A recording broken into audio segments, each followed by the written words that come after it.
Olá, está no ar mais uma edição do Jornal TV Com, aqui pelo canal 14, e a gente sempre traz para vocês as informações de Bento Gonçalves e também aquelas mais relevantes do nosso dia a dia. Na edição desta quarta-feira, hoje 11 de agosto, você confere: Sindlojas Regional Bento vai ao STF pedir que aluguéis tenham índice de reajuste alterado.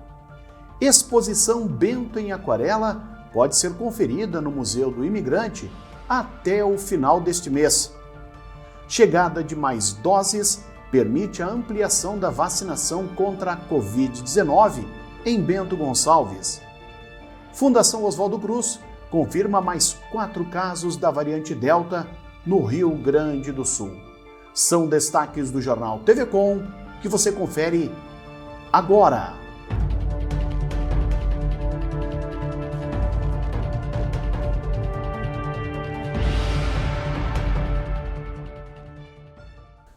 Desde maio, o Sindlojas Regional Bento já vinha orientando os seus associados a negociarem seus aluguéis devido aos preços praticados, ainda mais diante das perdas causadas pelo momento da pandemia.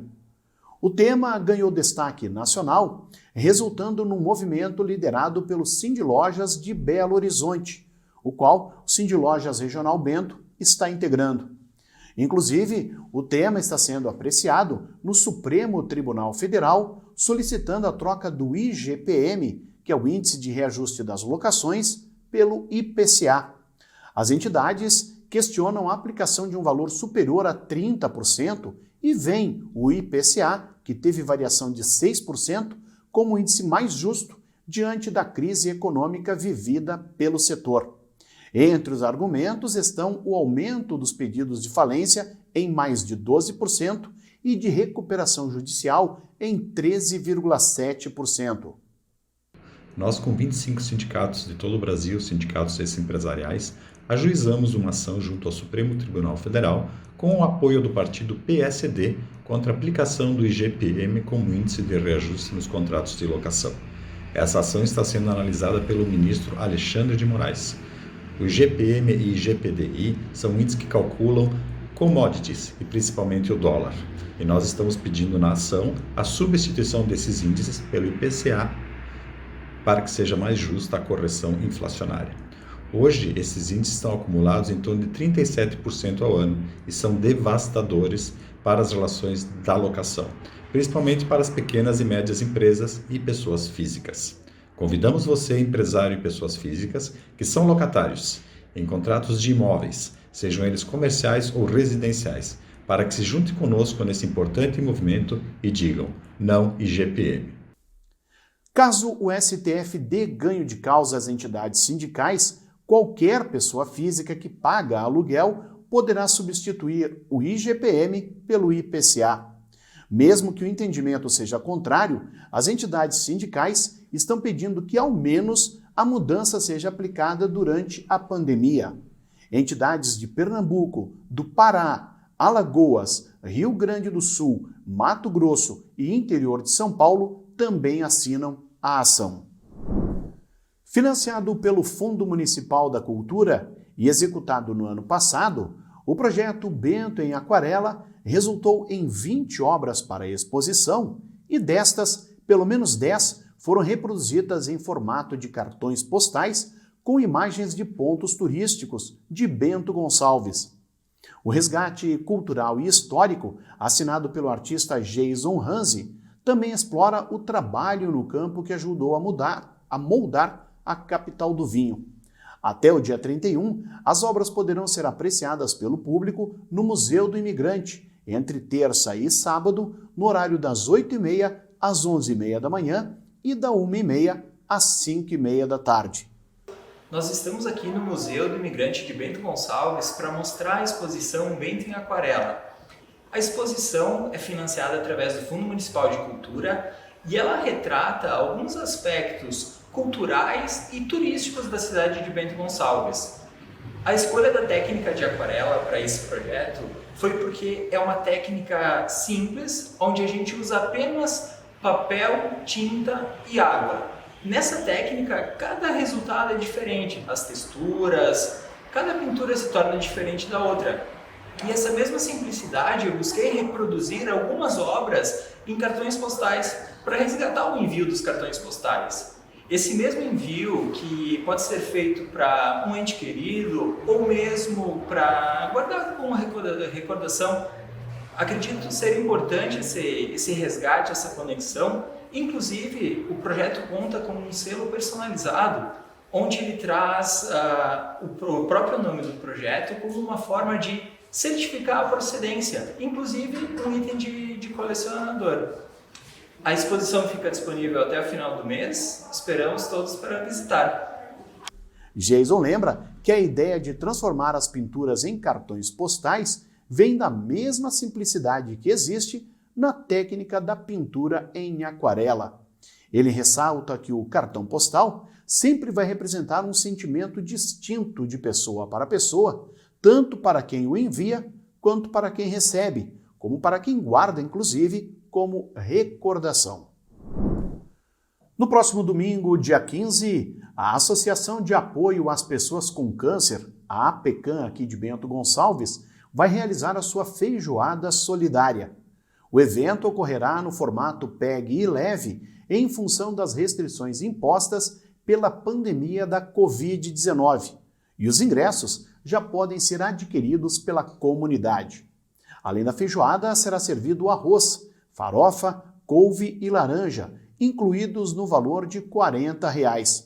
Os interessados podem obter o seu ingresso na sede da entidade, na Rua Avaí 136, no bairro Maria Goretti, próximo à rodoviária, ou fazer contato pelo telefone 3055-9400, que também é utilizado como WhatsApp. Serão comercializados até 200 ingressos. A retirada será no Salão dos Moradores do bairro Humaitá, no horário das 11h30 da manhã até a 1h30 da tarde. O governador Eduardo Leite confirmou na audiência com o prefeito de Caxias do Sul, Adiló de Domênico, a recuperação dos trechos da 453, a Rota do Sol, e a 122 entre Caxias e Farroupilha. Assim que a manutenção do trecho norte da Rota do Sol for concluída, a ligação das duas cidades via 122 será priorizada. O encontro também tratou sobre a possível adesão de Caxias do Sul ao programa Negocia RS. O Estado tem uma dívida com o município referente à área da saúde de pouco mais de 14 milhões de reais. Por outro lado, Caxias solicitou ao Estado a cedência de 7 hectares de uma área de mais de 60 hectares pertencentes à FEPAGRO, no distrito de Fazenda Souza. Na semana passada, o secretário estadual de Articulação e Apoio aos Municípios, Luiz Carlos Busato, esteve em Caxias do Sul e propôs ao prefeito Adiló que a totalidade da área seja entregue ao município como pagamento da dívida. O assunto está em negociação e, no encontro, foi levado ao conhecimento do governador. Jornal TV Com faz um breve intervalo, já voltamos com mais informações.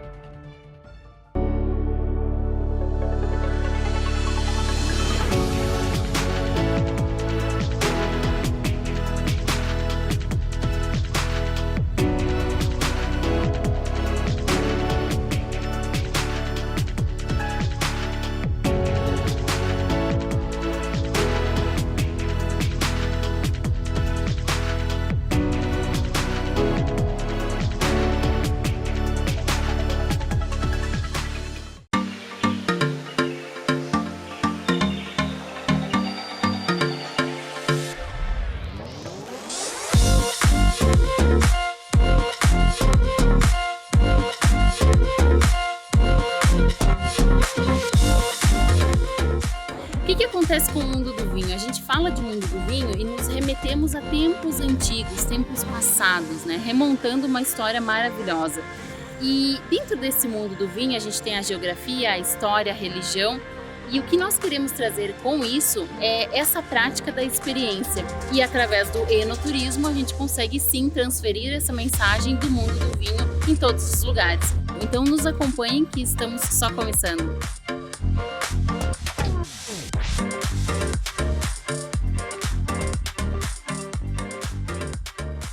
Todo final de tarde você tem um compromisso com a informação.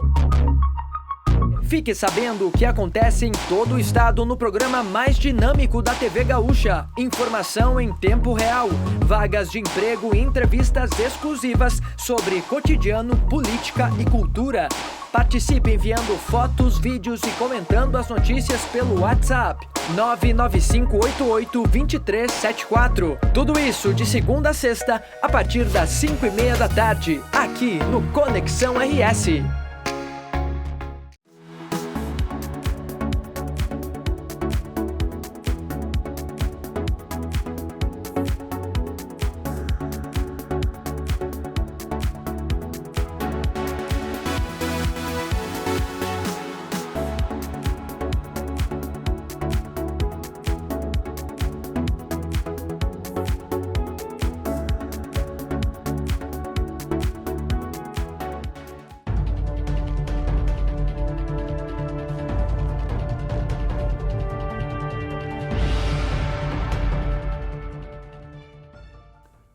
O sol voltou a aparecer em todo o Rio Grande do Sul, acompanhado de nuvens ao longo desta quarta-feira.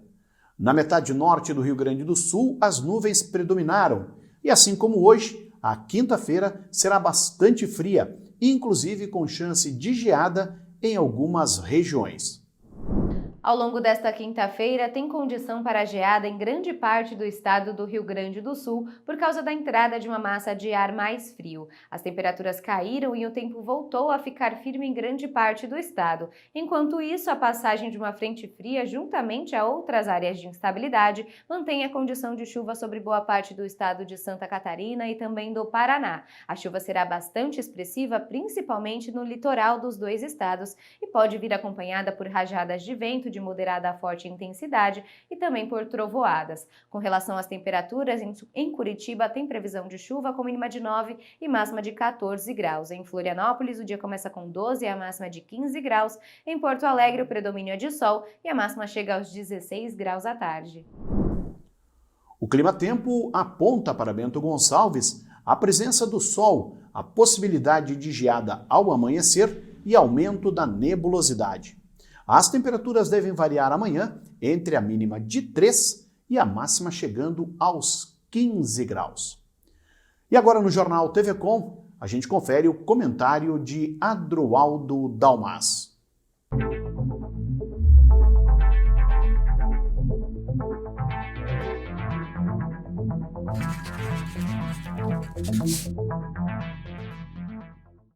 Olá!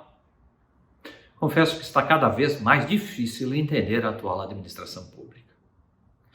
Venho acompanhando uma licitação solicitada pela Secretaria de Mobilidade Urbana para a compra de lâmpadas LED. Está solicitado, através de uma licitação, cujos envelopes de habilitação das empresas foi aberto agora, esta semana, a compra de 486 lâmpadas. Chama a atenção o primeiro aspecto, é o seguinte. Agora em julho, a mesma secretaria prorrogou a abertura do edital da Parceria de Iluminação Pública, a PPP, para abertura em janeiro. Então agora se vai comprar lâmpada, se vai instalar, segundo diz agora este pedido de compra em setembro, outubro e novembro, de 486 lâmpadas, quando em janeiro se pretende entregar a iluminação terceirizada para outra empresa. E, consequentemente, com a troca que está previsto para a empresa que ganhar a licitação agora fazer entre setembro, outubro e novembro, a futura parceira receberia com 486 lâmpadas a menos para trocar ou fazer manutenção. Em sendo trocadas 486 lâmpadas, será que lá na frente, janeiro, fevereiro, vai ser tirado do compromisso da outra empresa? E isto oficialmente? Por outro lado, chamou a atenção os valores orçados pelo município para levar o pedido de compra dessas 486 lâmpadas. O município resolveu estabelecer um critério de uma faixa de potência de iluminação. E lá na licitação aparecem os seguintes valores. Para entregar agora os valores de pretensão de fornecimento para a prefeitura dessas lâmpadas, para lâmpadas entre 98 watts e 137, o município está disposto a pagar até R$ 671,97. Enquanto no mercado se encontra em sites de iluminação pública lâmpadas de 100 watts a R$ 278 e de 120 a 329. Uma diferença de 2 a 3 vezes menos do que o município diz que está disposto a pagar.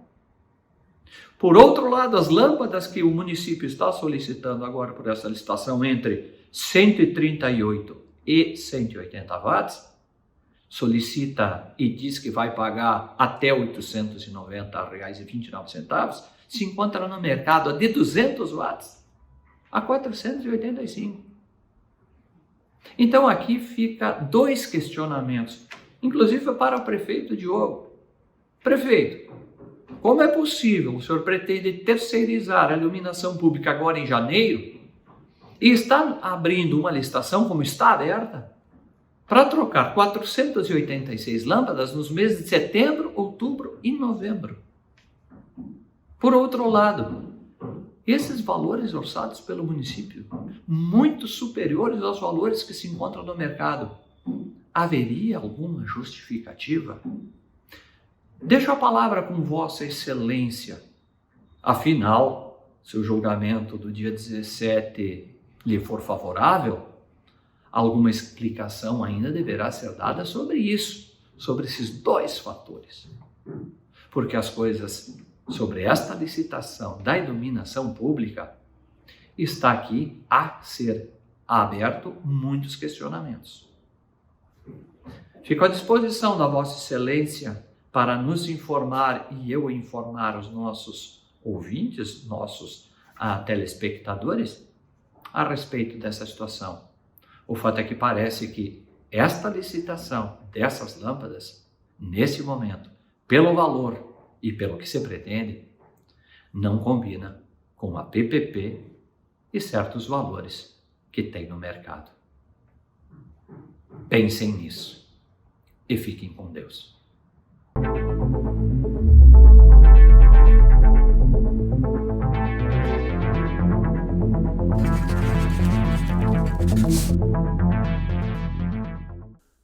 Com a chegada de novas doses da vacina contra a Covid-19 e a Bento Gonçalves, a Secretaria da Saúde ampliou o planejamento de vacinação para a semana. Pois nessa próxima sexta-feira, dia 13, serão vacinadas as pessoas com a faixa etária de 23 e 24 anos somente. A vacinação ocorre no formato drive-thru, das 5 da tarde às 8 da noite na Funda Parque. É necessário apresentar o documento com foto, cartão do SUS e cadastro preenchido, o qual pode ser acessado no site da Prefeitura Municipal. No sábado, dia 14, também será realizada a segunda dose para as pessoas imunizadas com a vacina Coronavac até o dia 17 de julho. A vacinação será realizada das 8 da manhã ao meio-dia nas unidades de saúde Zona Sul, no Botafogo e São Roque.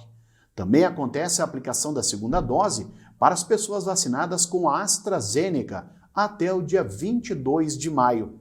A vacinação acontece nas unidades Central, ZAT e Santa Helena. É necessário apresentar o documento com foto e o cartão que foi entregue no dia da vacinação.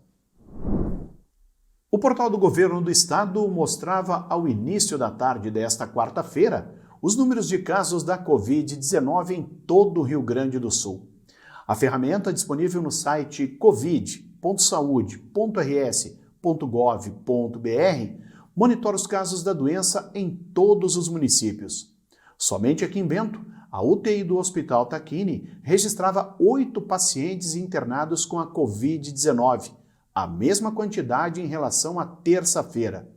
No Tacchini, dos 45 leitos oferecidos na instituição, ao menos 22 eram ocupados por portadores de outras doenças e 2 pessoas apresentavam sintomas para a Covid-19. O boletim atual mostra ainda o uso de 16 respiradores, um a mais em relação ao boletim anterior, sendo que a capacidade é de 45 aparelhos. Quanto à ocupação nos de leitos fora da UTI, cuja capacidade é de 83 unidades, 19 pacientes seguiam internados, 5 a menos na comparação com os dados da terça-feira. As informações que constam no portal são alimentadas todos os dias com dados que são repassados pela Secretaria Municipal da Saúde e também pelo Hospital Tacchini. A Fundação Oswaldo Cruz confirmou mais 4 casos da variante Delta do coronavírus no Rio Grande do Sul. Os registros são referentes a residentes em Alvorada, Esteio, Sapucaia do Sul e São José dos Ausentes, e todos já foram curados. No total, o estado tem 15 casos confirmados da linhagem e mais 49 amostras prováveis de Delta aguardando confirmação da Fundação Oswaldo Cruz. Elas tiveram resultado positivo em sequenciamento genético parcial realizado pelo Centro Estadual de Vigilância em Saúde. De acordo com o especialista em saúde do centro, Richard Salvato, a linhagem Delta está apresentando uma rápida disseminação aqui no estado, mas menor do que se vê em outros países. Segundo a secretaria, o Rio Grande do Sul é o único estado brasileiro a realizar sequenciamento parcial na vigilância genômica para a identificação de prováveis variantes de preocupação, que são aquelas mutações genéticas que podem trazer algumas mudanças no comportamento do vírus. E seguem ocorrendo sem dar folga as ações de estelionatários em Bento Gonçalves. Na terça-feira, ao menos 2 golpes deixaram sérios prejuízos a moradores da cidade, sendo registrados na Delegacia de Polícia de Pronto Atendimento. Juntos, os crimes resultaram em R$110 mil de lucros para os criminosos. Um dos casos ocorreu ainda no final de julho, envolvendo um idoso de 73 anos, morador do bairro Borgo. Segundo relatos, ele teria recebido uma ligação que seria da Federação Brasileira de Bancos, a FEBRABAN, informando que havia compras não autorizadas em seu cartão da Caixa Federal e que, para cancelá-las, deveria entregá-lo a um funcionário da entidade.